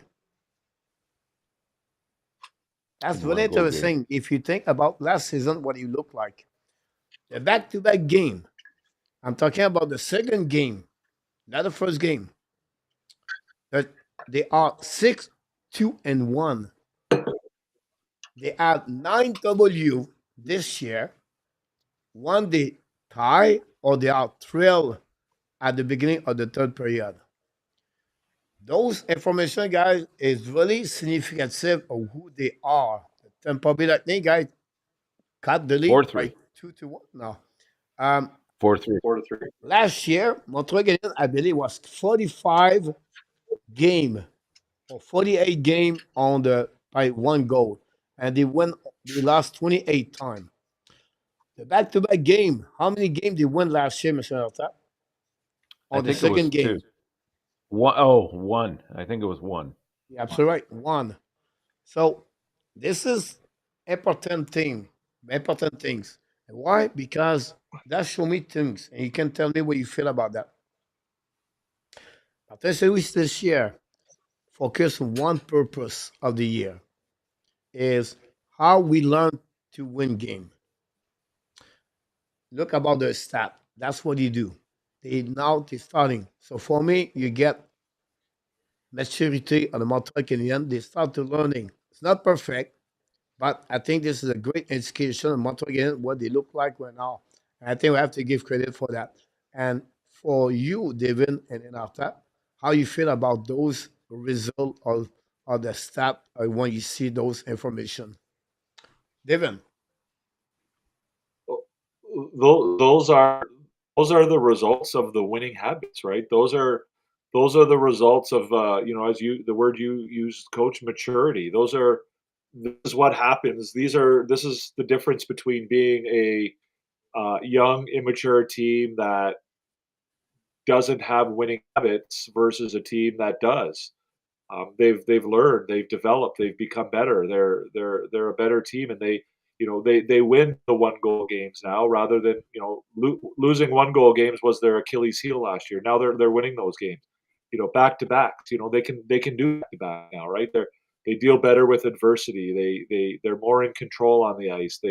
When they go into a game now, they don't go into the game thinking that they're on somebody else's turf, right? Like they go into a game thinking, we're better than these guys and we can beat these guys. And so to me, this is the result. This is the result of all that hard work and all the time and effort that they've put into, becoming a more mature hockey team. And what I also like is that Marty St. Louis doesn't seem constrained by a lot of the trends that there was I can't remember what there was a situation where I guess it was when Primo was on his way out. They said, well, screw it, we're gonna put Montembeault in goal for both games of a back to back. Right there, they in Colorado they gave they gave the game. Sorry, in Chicago they gave Montembeault the game, gave Bash the Colorado game. Right, like they buck some of those trends. Like he's not sort of tied up with the normal way of dealing with those situations. He doesn't seem to be caught up by all that. He does it the way he feels, and it seems to be working out. So to me, these numbers are indicative of the fact that this team has gotten. They've obviously gotten better, but they've gotten more mature as well. These are the winning habits that Marty St. Louis, always talks about. That. It's part of that process of maturing and developing. It's part of the plan that they had set forth. The young kids are starting to come together nicely as a team. So there's the maturity aspect that we've spoken about at length, and definitely they're learning to win in those types of situations. Right? They're exposed to it. They go through it together as a team. The other thing I would add to it that would make a big difference between last year and this year, besides the maturity part, would be the health. I think that, this year, again, knock on wood, they've been a lot healthier than they have the last couple of years. And when you have that, you're going to have more balanced lines that you can throw out there every night, and you're not, throwing players in the mixer and coming up with lines as you go along. And probably the final thing I would add to it is, it seems lately, at least in the last couple of months, Marty St. Louis has matured himself in terms of how he coach. And one thing I'm seeing is that he's eliminating certain practices at key times, and giving the players the rest, especially after well played games where they haven't. Whether win or lose, they haven't played poorly, and that seems to be paying off. Whether it's motivation for the players or they're getting the extra rest that they need, he's giving them that rest, and they're responding. So, we'll look forward to seeing if that pattern continues. Absolutely about that. Time, guys, for what? It's time for that. Of course, the clash, ladies and gentlemen. So let's move on to the clash. People, it's honestly 5 questions. You have to go with absolute or not allowed. So people can answer those questions. We'll start with Enortap on the first question of the night. Do you return Montembeault Thursday if Montembeault have an excellent game Tuesday night? Uh, I mean, the way I answered it earlier was that you first go with Monty and then Dobesh. I would continue that pattern. It's on the road. Dobesh has played well on the road, so I'll say, I hate to say not at all because it sounds so definitive. I wish there was a middle of the road there, but I'll go with not at all. Devin. I'll also go with not at all. That's not to say that I don't think there's a possibility that Montembeault will play on Yeah. Thursday. I just don't think that it'll be dependent on whether or not he plays well on Tuesday. I think if he plays on Thursday, that was the plan all along. I go with So, not at absolutely. all. I go with absolutely. If Montembeault is the first star, he stopped 45 game, he gave the W, you go with your goalie number one. Why you want to go with goalie number two? You have a day off. You have to give Tuesday. Why you have to go back? You back up number two. It's like Vasilevsky. He got goalie. He have a good game. He have a bad game. He have a great game Tuesday. And now he said, "Oh no, we're going to go with Owen Son Thursday." Oh, Now like tonight. Tonight, Johansson's in that. it's a back-to-back game, Right, right. So but it's not a they situation right now. It's Montembeau yeah. Tuesday, and then you play only Thursday. So And then for who do you me, go with Saturday? If Montembeau give you a great game, like I said, he make his friends first star or 12 win, you have to go back with Montembeau. But I mean, if that's your mindset, then Montembeau plays on Thursday anyway, right? If your mindset is that Montembeau is your number one, then Dobesh played on Sunday. Like you say, there's no back to back. There's days in between all of your games. Then realistically, Montembeau should play on Tuesday and Thursday, regardless of how he plays on Tuesday. I mean, unless he gets pulled from the game on Tuesday or something like that. But I mean, to me, if to me, I agree with you that Montembeau could very well play on Thursday. I just don't think it needs to depend on whether or not he has a great game on. I mean, I don't think it has to. You don't think he has to have a great game on Tuesday in order to get the start on Thursday. I think he could play on Tuesday and Thursday, and even possibly Saturday. I mean, I don't think that's going to happen. But if he's your number one goalie, and there's no back to backs, then why wouldn't he? I agree with you about that one too. Let's move on. Next one. Hutson finished first with the most point versus as a rookie. As a Devin. rookie, oh, okay. Yeah. I mean, the only challenger is going to be Macklin Celebrini, I think. I think that Michkov has fallen off enough that it probably is. I mean, obviously he's capable of putting a lot of points up in a short period of time, I suppose. But I am going to say absolutely, because I don't see Hutson slowing down as far as point production goes. Even on nights when he plays badly, he still gets points, right? Like Saturday night, -5. Obviously, that was a problem. He didn't have a good game, but he still got on the score sheet, right? So I don't see him slowing down. In fact, I think I probably his pace has increased, if anything. So you're looking at a guy who is probably going to finish with 60 plus points.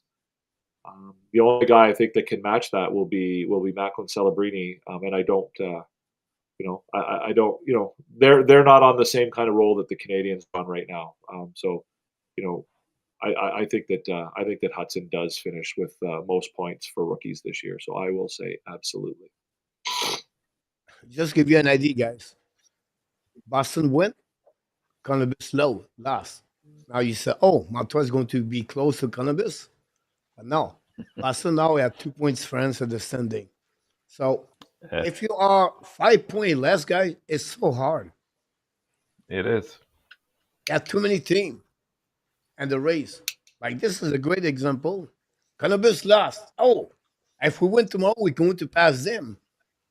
No, so now Boston is in front of them. I know Boston have more gameplay, but still, my point behind that, guys, it's so hard about that. So what's still happening? Chicago just scored. Especially with the extra point. Yeah. Montreal for Hudson, he's finished first in NHL. The 21 century. Do you take Suzuki over Plekanec on the first team?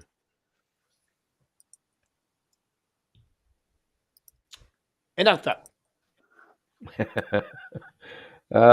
Do I take him over? Yeah. Oh, absolutely. I'll say. I think we're really starting to see the emergence of Suzuki, and now he's starting to bring different aspects to his game. He's been, I mean, both him and Plekanec have always been, if you want to call it, Iron Men, and played pretty much all the games and stayed in relatively good health. That's been there too. But Suzuki has quite a bit to offer still. He hasn't reached this ceiling yet, so I'll go with Suzuki. Absolutely. Devin. Yeah, I'll as well. Suzuki's a better hockey player than Plekanec. Obviously, he hasn't done it over the same period of time that Plekanec did it. But if we're talking about the entire century and we're sort of extrapolating where Suzuki, will continue to go, I think he'll be shoulders above. His overall career when it's over will be significantly more impressive than Plekanec is. So absolutely. All right, let's move on. About next one. Ovechkin will pass Gretzky. I know, I didn't make a mistake, by the way, this year. Gretzky. And after How much is he behind now? 21? 19, if I can recall it, but Oh, I could be wrong. 19 I think 20 to tie and 19 to beat him. or 21 to beat him. It's going to be tight. It's you know what? I'm going to go with absolutely. I think. I mean, Washington has just been extremely.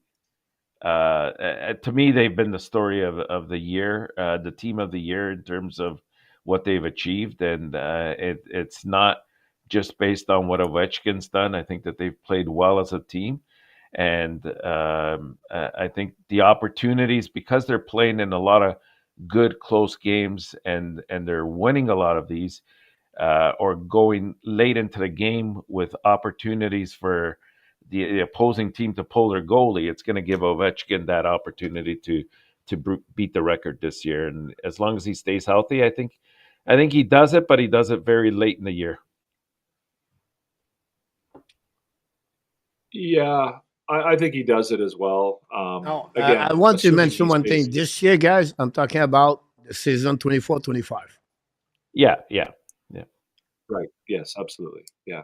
I'll say absolutely. Again, conditional upon him staying healthy, which is obviously the biggest issue, given his age and his fitness condition. Um, I'll say that he will. I think he's on pace, as Enortap points out. The team is doing well, so the opportunities will be there. He's not. It's not as if Ovechkin does best when the games matter, right? If they were, 20 points out of a playoff spot and we're just kind of coasting into the rest of the season, I think it might be a bit of a different story. But they're going to be playing important, meaningful games between now and the end of the season. And if the first half of the season is any indication, they're going to be winning a lot of those games. So I would say absolutely he will pass Wayne Gretzky and beat his record before the end of this hockey season. We take at least 92 points to make the playoff in our time. So 92 and more. The final was spot number 8. The final wild card. Yeah, right now, who's in there? I guess it's Columbus that holds that second spot, and they're at 51, I want to say.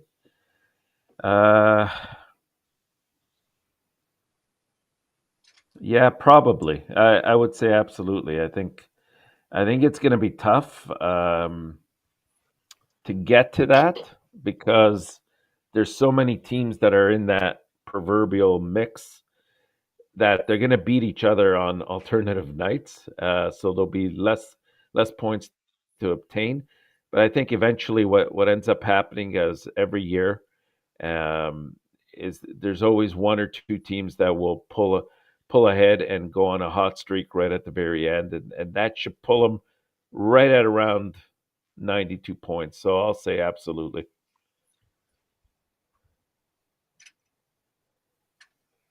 Yeah, I mean that seems to be the number, right? Last year, I think Washington got in with 91 points. The year before that, it was the Panthers. I think were 92. So that seems to be the number. We're talking a lot about the parity in the East right now. I don't know whether that means the number will go down or go up. What I do know is it probably means because there's going to be a lot more competitive games amongst more teams. I think that means it's going to mean more 3-point games. We talk about that quite a bit in our group chat. another 3-point game where it's an overtime game, so one team gets two and the other team gets one. So I'll say absolutely, because again, I'd have to look into this a little bit more deeply. I don't know what parity normally means, that it takes more points to get into the playoffs or less. One of you two might know the answer to that, but Probably I'll less. say absolutely. What's that? You're the math guy, Enortap. What's the math Yeah, say? I would probably say a little bit less, because if the teams are sort of beating up on each other and there's a huge group of players, then those points are being distributed amongst them, right? It's just who gets hot at the right time, and those 4-point games are going to be the difference. When you play somebody that's right next to you and you end up winning or losing it, it's a 4-point swing all of a sudden. Yeah, and those 3-point like I don't know how much of an impact the overtime games will have, where like you said, even though you lose, you still get a point, whether that'll increase or not. But I'll say, just based on history, I'll say that absolutely, that it will take 92 points to get into the playoffs this year. Yeah, absolutely. About 92 points to make the playoff, for my opinion, for that. And let's finishing with other things we have to talk about. First of all, we want to get there very quickly. So let's just give you a little bit more what's going on, guys, for the Montreal Canadiens prospect. For the Montreal Canadiens, it was the week of the goalies this week. I don't want to give you my 3 star, but Jacob Fuller, one shootout, save percentage of 982. Valenkin did not win, but he got a save percentage of 931. Emmett Croteau, do you know who he is? Dartmouth College. Mm-hmm. Yep, Yeah. with Dartmouth. 2 win, 1 shootout. First in NCAA. Finished with 920 something. And finally, the goaltender was dropped by the Montreal, Vak Vanez. I don't know if you know who he is. Mm-hmm. Played with the team Academy Panthers. Won his first game in a QM in the major. So good for all the goalies for the Montreal Canadiens. Does not include Martin Beau, and that's not including one more. Can I ask you? One more. Can I ask you a question? Aiden Primo. Conte Miller. 2W. Primo. Laval Rocket. And that's it. For talk about 5 goalies for Montreal have a good performance this week. Can I ask you another about a goalie, coach? Get your thoughts. What are your thoughts on Conte Miller moving from the Quebec League to the BC League? Is it an admission on his part that he might not have what it takes, or is it him getting ready to go to a U.S. college? Does he have a scholarship in his back pocket? He's been injured this year with a shoulder injury. He hasn't played. Is he just realizing that maybe his development's going to take a little bit longer? What are your thoughts on that? Surprised and his name is Conte, by the way, not Quentin. Now, you talk about Miller signed with the BCHL, right? Yes. So that surprised me a lot, because I don't know the relationship with Quebec Rempart. I don't know what's going on. And you cannot set up because you want to play NCAA. He can sign with NCAA tomorrow morning. So this is a strange decision. I don't have no clue why. Because you go reverse. It seemed weird to me as well. And my thought was, he's missed an entire season. Maybe he thinks that he'll get the benefit, by going to the NCAA. But as you say, he doesn't have to go to the BCHL to do that. No. Maybe he's going to the BCHL so that he can, field offers from U.S. colleges. I'm not sure what's going on there either. I have no clue. I cannot tell you the reason behind that. If it was NCAA, I can understand. But again, he was not traded to Rimouski. He was with the Rempart before, but he got traded, I think, to Rimouski. No? And then he got hurt. Was it? He's been out all year. He's Yeah, got he a shoulder finished. injury. He's Yeah, missing he the entire finished the season. year. He finished the year with Rimouski last season. Rimouski, Yes. Yeah. So I don't know exactly what's going on with Rimouski this year, the goaltending situation, and now, honestly, this is a really interesting question about that.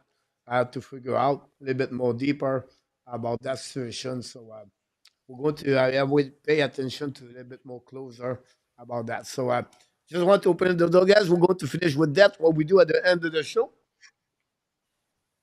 So we have 3 games this week, and the 3 game is the Tampa Bay at home, Detroit on the away, and New Jersey at home. Now, I want to give you the result of last week, Mr. Enortap. First of all, we got a mulligan. So I'm going to give you the mulligan before we get Sunday. Devin get it. Pierre Martin get it. PLW get it. Randy Walkman did it. Stan, the man, got it. We have also Claude Richard got it. And we have BH. I don't know. Again, BH. got it. I got it again. Now, on the next night, so we add the Rangers. Devin did it again with Claude Richard, Joe Manella. We have Randy Walkman did it again, and Larry Lavalley did it again.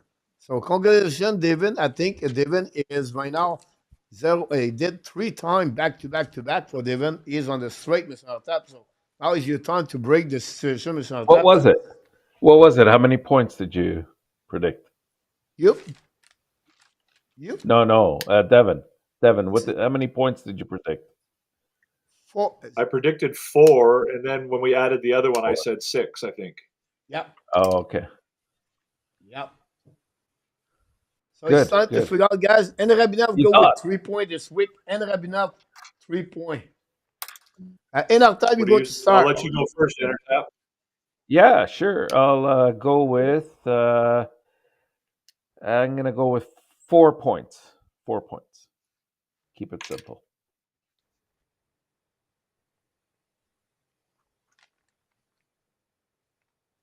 Devin. 5. 5. What is this? Price is Right? You're on the mix over there. I would go with 3 tonight, this week. Because I cannot go with 4. But 3 would be good. 500 for the week. Now, Tampa Bay could be dangerous. It's a back-to-back for Tampa Bay. But But they have Vasilevsky. yeah, and the advantage is Montreal. On the road, Detroit looking good. Montreal beat Detroit twice so far, but it would be interesting. Look at Forcing go with 3 also. Look, he copied me again, Mr. Nata. Uh, You have an influence. then go with You have a 3 following. times 2, he got 6 points. Then go with 6. Then about that, AK go with 2. By the way, Mr. Nata, Yes. you missed that one. Devin, we have to remind him who won the quiz, Uh-oh. the Frenchy quiz Friday night. We did the first time Oh. Frenchy quiz of the year, Mr. Nata, Friday night. And Devin won? Yeah. He did it 3 and Congratulations. 5 about that one. Yeah. I think it was just the fact he was with me. We said we're going to go that one. Nicolas gets 0 point also. Thanks so much for Nicolas, for everybody in the chat. We got a couple of people did it, guys. And that's Alex go with 4. So Alex go with 4. By the way, our friend Alan and Irene are in Nashville. At W cannot give you 2 number. Don't try to cheat right now. Alan Say 2, and 3, 4, 5. Irene are in Nashville for the game against San Jose tomorrow night. So we wish the good luck for Irene. She's a big fan of the Nashville Predator. Every time I see the name Wesh, I Yep. think about that commercial that comes on during the RDS broadcast. That wet. You know that commercial? You get that No, on your I can't say that I know guy that one. singing about, he's a country music singer, and he's singing about driving his truck through the mud, and the song is just called Wet. I see West. That's what I think about. Good point about Good that. Lord. Let's finish in, guys. Very quickly, it's 10:30, so I want to open up the schedule on the Montreal Canadiens, guys. Send December 12 to 19. It was 37 days. They played 17 games. Full days in Montreal, only 14 days. They fly 17 Tough. times. They practice 9 times. The morning skate 2 times. 2 times in 37 games. 5 Yeah. travel days. Days off 6 times. A back-to-back game 5 times. Just give you an idea, guys, what it looked like, the Montreal Canadiens, guys, on that. So, how you feel about that, Devin? It's impressive, right? Again, everybody thinks that we're raving about the Canadians and whatever, but like what they've done is nothing short of impressive. And this is just another, you know, even if they didn't have that tough schedule, what they've done in the last month would be impressive. And when you add this on top of it, it's just another example why they're impressive, why they're becoming more mature, and it'll make them better for it, right? Like it's like when you work out and or if you play basketball with weights around your ankles, so that when you play in the game, um, you can jump higher. So now that they've gone through this really really tough schedule, when the schedule sort of lightens up a little bit on them, hopefully they'll be able to play even better. So it'd be interesting to see. I know that's a risky thing to say, but maybe No, maybe they'll no. play better when I'm they. just answering. I'm just answering Pete out there. Oh, okay. Yeah, I'll be tough to beat. I will be. No, but I think it's an interesting. But again, they're young, and I love the fact that they don't use this as an excuse, right? Like whenever St. Louis is asked about it, whenever a player is asked about it, they're like, "Hey, man, we're just playing hockey." Right? They give us the schedule. They tell us when we have to be on the ice, and we go out there and we play hockey. And if they want us to play 2 games in 2 days, we'll do that. If they want us to fly, all the way, home from Colorado, and then 2 days later go all the way back to Utah, we'll do that. They're just playing the game that's put in front of them, and they're winning. And after that, Yeah, it's been a challenging last month and a half for sure. But I agree, Devin. Like they're learning to sort of continue to compete under these circumstances. But the impressive part is the winning on top of it, right? You would not expect the record that they have, especially on the back to backs. That was always a big concern. Would be they be able to respond well on those types of games? Because I think they had between January, late December, or actually even earlier, mid December to the end of January. I think they had 7 back to backs, somewhere around there, either 6 or 7, and those are usually very tough to win. And not only have they won the back end of it, but in many of those cases, they've also won the first game as well. So Okay. uh, it's part of that process.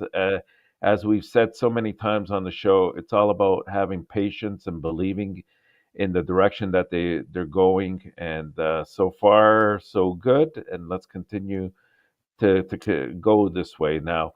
Um, Having said that, it's still not an easy road ahead. The rest of January is also very challenging with teams like obviously Tampa Bay, Winnipeg, Minnesota, um, all coming up in the span of next 5 or 6 games. So it's going to be challenging, but it seems like I said earlier, Marty St. Louis giving them these rest days has really helped out. I think the players by this stage know exactly what it needs to take in order to win under those circumstances, that they don't necessarily always need either a morning practice, a skate, or practice the day before. Clayton Keller Keller just, just took a shot in the face, a yeah, bad just, shot in the face. Oh, Took a puck in the face. oh, yeah. So hopefully yikes! the best for him about that one with Yeah. that, guys. Look, That's complete the show tonight, guys. We did again. All together, guys. Thanks so much, Devin, for your time tonight at Enortap. We'll be back tomorrow night for 7 o'clock for the game, Tampa Bay Lightnings. And then Wednesday night, we have Franks and Mr. Marco is going to take the spot of Devin and Enortap for the notebook. And we're going to go back Thursday with the Montreal Canadiens versus the Detroit Red Wings. Final words from Mr. Enortap is about prediction. What's the final score tomorrow night against Tampa Bay Lightning at the Bell Center? I'm going to go with overtime game, but Montreal pulls it off 3-2. I'll go 4-2 Montreal in regulation. Empty netter. Thanks so much. Sylvain Robillard, thanks so much to be a part of the show. Tonight, guys, for today will be 4-2. Well, we'll see what happens about that. Right again. The next time, guys, of course, that's who they are. What you said on that? What you Sorry? said? I missed that. I said, what, did you say something? No. Okay. Devin did. David, what did you say? I said I was right again because Coach agreed with me. The key, I never said who's going to win. I just said the final score and after that. You are awesome. You are amazing. You are the best. And remember, you have greatness inside of you. That's it. That's all for the show tonight, guys. Devin, have an amazing, great night. At 25, you go. Devin did it again. And then the son after that, we wish you an amazing, great night. I can wait you until the next time. And that's all. Be well, be healthy. Find a way not only to donate your day, but find a way to donate the first half of what the sir and after. What else? You're 20, 25. Have an amazing, great night, everybody. Tune tomorrow night at 7 o'clock p.m. Thanks and after that, Mr. Enjoy Demi Dove. Devin. Enjoy Demi Dove tomorrow. 11:30 p.m. Tomorrow morning. Bye. For me, tonight. Yes. Good night. Here we go, guys. Let's conclude the show. The Habs Weekly Report. Thanks everybody to be part of the show tonight. Thanks Ron with the moderator and Luciano moderator. We want to thank everybody to be a part of the show, to click on the likes. I can't wait to see you tomorrow night, 7 o'clock, 4 p.m. The Hockey Nation show, the Habs Nation, want to tell you one more thing. We love you, friends. Have a great night, everybody. Keep pushing. Keep believe. And of course, keep come back at the Hockey Nation show. Good night, Devin. Good night, Nicolas. Good night, Abination. Good night, Pete Martin. Sylvain Robillard. Merci beaucoup, Maurice Robillard. Also, Alan. We have Ronnie at some point. Great conversation in Rabinoff. AK was in the house. A lot of people in the house, guys. I'll see you tomorrow night. Pete Martin, tonight. Booyah!